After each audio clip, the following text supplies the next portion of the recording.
గౌతమ్ గారు మనం చూస్తున్నాం సాధారణంగా గత 20 నెలల కాలంలో ప్రభుత్వం ప్రధానంగా భూములకు సంబంధించిన వ్యవహారంలో వ్యవహరిస్తున్న తీరు అనేది పేద ప్రజలనే కాదు తెలంగాణకు సంబంధించిన ప్రజాస్వామిక వాదుల్లో కూడా తీవ్రమైన ఆగ్రహాన్ని కలిగిస్తున్న సందర్భం. లగచర్లను మొదలుకొని ఫార్మాకు సంబంధించిన భూముల వ్యవహారం చివరికి ఇటీవల ఆర్ఆర్ఆర్కు సంబంధించిన అలైన్మెంట్ను ఎక్కడికక్కడ మారుస్తూ బలవంతంగా భూములను లాక్కునే ప్రయత్నం చేస్తున్నారు. తెలంగాణలో కేసీఆర్ గారి సారథ్యంలో పెరిగిన భూముల విలువతో రైతుల్లో ఒక ధీమా ధైర్యం పెరిగిన సందర్భం. వాటిని లాక్కుని వారిని అందరినీ కూడా రోడ్డున పడేస్తున్నారనే ఒక అంశం మనం ఇప్పటికే చూసాం.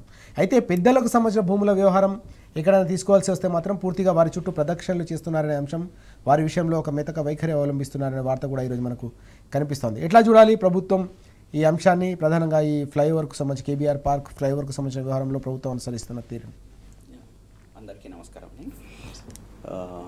ఈరోజు రాష్ట్రంలో అంటే కాంగ్రెస్ పార్టీ ప్రభుత్వ పరిపాలన ఏ విధంగా ఉందనంటే కోతికి కొబ్బరి చిప్ప దొరికినట్టుగా ఉంది. వాస్తవ పరిస్థితులు ఒక రకంగా ఉంటే కాంగ్రెస్ దాన్ని ఇంకో రకంగా క్రియేట్ చేయడానికి ఒక సీరియస్ ప్రయత్నం చేస్తూ ఉంది. మనం ఈరోజు భూముల విషయానికి వస్తే కాంగ్రెస్ పార్టీ ఎంత ద్వంద్వాన్నిటిని ప్రదర్శిస్తూ ఉందనంటే, ఒకవైపు పేదల ఇళ్ళ వరకు వచ్చేటప్పటికనంటే నిర్దాక్షిణ్యంగా విధ్వంసం సృష్టించే పరిస్థితి వైపుగా కాంగ్రెస్ పార్టీ చేస్తూ ఉంది. ఇంకోవైపు పెద్దలు, మీరు అన్నట్టు పెద్దల వైపు వెళ్ళేటప్పటికనంటే వాళ్ళ వైపు వెళ్ళడానికి కూడా సిద్ధంగా లేని స్థితి కనబడతా ఉంది. ఎందుకంటే మనం చూసుకుంటే తిరుపతి రెడ్డి స్వయాన రేవంత్ రెడ్డి గారి అన్న తిరుపతి రెడ్డి గారి ఇల్లు దుర్గం చెరువులో ఉందని చెప్పేసి జనమంతా మాట్లాడుకుంటుంటే దాని దగ్గరికి వెళ్ళడానికి సిద్ధంగా లేరు. ఇది వాస్తవం. అదేవిధంగా మనకు గండిపేటలో ఎన్టీఆర్ ట్రస్ట్ భవన్ స్కూల్ నడుపుతూ ఉంది, అది చెరువులోనే ఉంది, దాన్ని కూడా పట్టించుకునే పరిస్థితి లేదు, అక్కడికి వెళ్ళే ధైర్యము ఈ ప్రభుత్వానికి లేదు. రామోజీరావు గారి రామోజీ ఫిలిం సిటీలో దాదాపు 3 చెరువులు ఆక్రమణకు గురైనాయి, కంప్లీట్గా ఆయన హ్యాండ్ ఓవర్లో ఉన్నాయి. కానీ అది ప్రజా సంపద, ప్రజలకు సంబంధించిన చెరువులు కాబట్టి దాన్ని విముక్తి చేయాలని చెప్పేసి ప్రజలంతా మొత్తుకుంటుంటే ఈ విషయాలకు మాత్రం ప్రభుత్వం ఎక్కడా కూడా, ముఖ్యంగా రేవంత్ రెడ్డి గారు ఎక్కడా కూడా దానికి అనుకూలంగా నిర్ణయం తీసుకోవట్లేదు.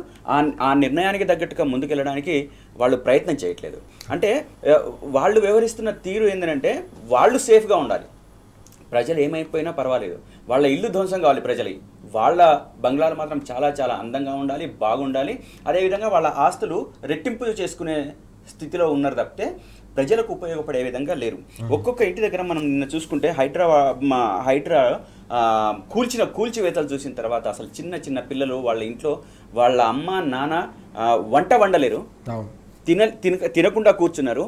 పోయి ఒక విలేకరి అడుగుతుంటే, జర్నలిస్ట్ అడుగుతుంటే ఇంకా అమ్మ నాన్న వంట వండలేదు, బయటకు వెళ్ళారు, తీసుకురావడానికి వెళ్ళారని చెప్పేసి. అంటే వాళ్ళ స్థితి ఎంత దుస్థితిగా మారిందో మనం కళ్ళారా చూస్తున్న పరిస్థితి.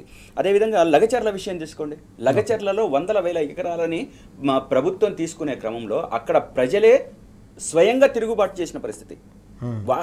మా భూముల్ని మీరు తీసుకోవడానికి లేదు అని చెప్పేసి ఇదే రేవంత్ రెడ్డి గారు ముఖ్యమంత్రి స్థాయి హోదాలో ఉండి తొండలు గుడ్లు పెట్టని పొలాలని భూముల్ని మేము తీసుకుంటే మీరు ఈ రకంగా వ్యతిరేకంగా ప్రచారం చేస్తారా అని చెప్పేసి నిస్సిగ్గుగా మాట్లాడుతున్నాను. నేనేమంటున్నానంటే నిస్సిగ్గు అని ఎందుకంటున్నానంటే ప్రజలు అక్కడ భూమి మీద ఉండి పోరాటం చేస్తున్నారు. అంతకుముందే 6 నెలలు వీళ్ళు వెళ్ళే కంటే ముందే 6 నెలల నుంచి వివిధ అధికారులకు కలవడము, వినతి పత్రాలు ఇవ్వడము, వాళ్ళ గోడును వెళ్ళబుచ్చుకోవడము, మా సమస్య ఇదని చెప్పుకోవడము, రేపు మాకు బతుకు లేకుండా అయిపోతుందని చెప్పడము, మా భూములు మాకు లేకపోతే మేము ఎలా బతకాలి అని చెప్పేసి క్వశ్చన్ చేస్తూ అన్ని రకాలుగా మాట్లాడినా ఎవరూ పట్టించుకోలేదు. ఇదే గ్యాంగ్, రేవంత్ రెడ్డి అన్నదమ్ముల గ్యాంగ్ ఆ ఫార్మా కంపెనీలని కానీ ఇంకోటి కానీ నడిపిస్తున్న పరిస్థితి. మీరు ఎవరి దగ్గరికైనా వెళ్ళండి, ఎక్కడికైనా వెళ్ళండి, ఈ భూములు లాక్కునేదాకా ఊరుకునే లేదని చెప్పేసి వాళ్ళ సోదరులు చెప్తున్న స్థితి. అసలు ఇక్కడ ప్రభుత్వం నడుస్తుందా, నడవట్లేదా, పేద ప్రజల వైపు ఉందా లేదా అనేది మనం ఒక్కసారి ఆలోచించాలి. ఈరోజు త్రిపురాని తీసుకున్న సుమారు మొత్తం ఈ త్రిపురార్ చుట్టూ 12 నియోజకవర్గాల ప్రజలు ఇబ్బంది పడుతూ ఉన్నారు. ఈ ప్రజలు ఇబ్బంది పడుతుంటే ఈ విషయాన్ని ప్రభుత్వం ఎందుకు పట్టించుకోదు? ఆనాడు మనమున్న సమయంలో కూడా భూములు ఏమైనా తీసుకుంటే అది మన ప్రాజెక్టులు కట్టే సందర్భంలో, ఇంకోటి కట్టే సందర్భంలో భూములు ప్రజలవి తీసుకుంటే వాళ్ళకి కాంపల్సేషన్, వాళ్ళకి ఒప్పించటము, వాళ్ళకి మెప్పించటము, అన్ని రకాల చర్యలు తీసుకున్న తర్వాత మనం ఫీల్డ్లోకి వెళ్ళినాం.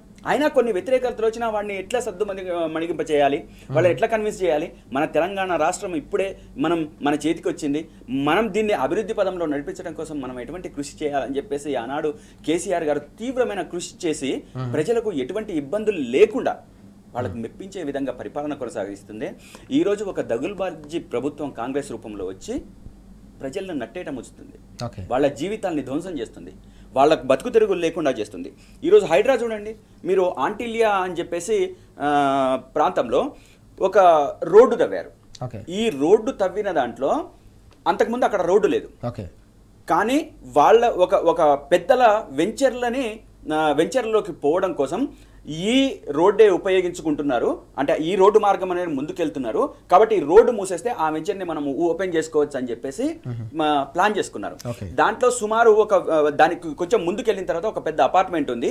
ఇదే GHMC పర్మిషన్ ఇచ్చింది. అన్ని రకాల పర్మిషన్లు వచ్చిన తర్వాతనే వాళ్ళు బిల్డింగ్ కట్టినారు. కానీ వాళ్ళ రోడ్డుని మూసేసి వీళ్లకు అవసరమైన, ఎవరైతే రియల్ ఎస్టేట్ వ్యాపారులకు అవసరమైన భూమి ఉందో ఆ భూమిని కాపాడడం కోసం, అదేవిధంగా దాంట్లో అంతస్తులు కట్టడం కోసం ప్లాన్ చేసుకొని వీళ్ళకి రోడ్డు ఆపేసినారు, తవ్వేసిన పరిస్థితి. అంటే ఇప్పుడు ఆ ప్రజలు ఏం కావాలి? ఒకవేళ నిజంగానే అక్కడ రోడ్డు ఉంటే నువ్వు పర్మిషన్ ఎందుకు ఇచ్చినావు? రోడ్డుకు అడ్డంగా ఉన్నదని చెప్పేసి ఆనాడే పర్మిషన్ ఇవ్వాల్సింది కాదు కదా. అన్ని ఫేక్ పనులు. అదేవిధంగా కాంగ్రెస్ పార్టీలో ఉన్న వాళ్ళకి న్యాయం చేయడం కోసము లేదా ఆస్తులు పెంచుకోవడం కోసము వాళ్ళు చేసే ఒక తీవ్రమైన పనిలో భాగంగానే వాళ్ళు ముందుకెళ్తా ఉన్నారు. మనం ఏ రకంగా చూసుకున్నా ఇక్కడ తెలంగాణ రాష్ట్రంలో అది నీళ్ల విషయం తీసుకోండి, రోడ్ల విషయం తీసుకోండి, లేకపోతే చెరువుల విషయం తీసుకోండి, వీళ్ళు చేస్తున్న చెరువులు, కాపాడుతున్న చెరువులు 24,000 చెరువులు ముందుంటే వీళ్ళ ప్రభుత్వం మన దగ్గరికి వచ్చినప్పటికీ దాదాపు 7,000 చిల్లర చెరువులు మన చేతికి వచ్చినాయి. అయినా మనం రాష్ట్ర వ్యాప్తంగా ఉన్న అనేక చెరువుల్ని బాగు చేయడము, అదేవిధంగా వాళ్ళని నీటితో నింపడము, అదేవిధంగా ఆ వ్యవసాయానికి అనుకూలంగా మలచడము, అది వ్యవసాయం దాంట్లో నింపిన నీళ్ళని వ్యవసాయానికి మళ్లించడము, కొన్ని లక్షల ఎకరాల భూముల్ని మనం సాగులోకి తెచ్చడం బీఆర్ఎస్ ప్రభుత్వంలో. ఈ దాన్ని ఒక కలగా, ఒక స్వప్నంగా ఏదైతే కేసీఆర్ గారు ఆ రోజు అనుకున్నారో ఈ రాష్ట్రాన్ని సుభిక్షంగా చేసే దాంట్లో మనం ముందుండాలి, నా కళ ఇది అని చెప్పేసి ఏదైతే అనుకొని ముందుకెళ్ళిన ఒక మహోన్నత దృష్టి కలిగిన మహోన్నత నాయకుడు కేసీఆర్ గారు. అటువంటి స్థితిని అంతా కూడా మనం పక్కన పెట్టేసి ఈరోజు ఒక కేబీఆర్ పార్క్ దగ్గర ఫ్లైఓవర్ కడితే అది అభివృద్ధికి సంబంధించింది. దాంట్లో ఎవరిదన్నా భూమి ఉంటే ఆనాడు ఇంతకు పాపరావు గారు చెప్పారు చాలా నిజాయితీగా, నిక్కచ్చిగా. అంటే కేసీఆర్ గారి నాయకత్వంలో ప్రభుత్వం నడిచినప్పుడు ఎవరు ఎమ్మెల్యేలున్నా మంత్రులదున్నా వాళ్ళని ఒప్పించడము, లేదా మీరు ఖచ్చితంగా దీనికి అమలు చేయాలని చెప్పేసానంటే ఎవరి బాగు? ఇది తెలంగాణ రాష్ట్ర ప్రజల బాగు, హైదరాబాద్ నగర నడిబొడ్డులో ఉన్న ప్రజల బాగు, అదేవిధంగా వాళ్ళ అభివృద్ధి కోసం నిరంతరం కృషి చేసినారు.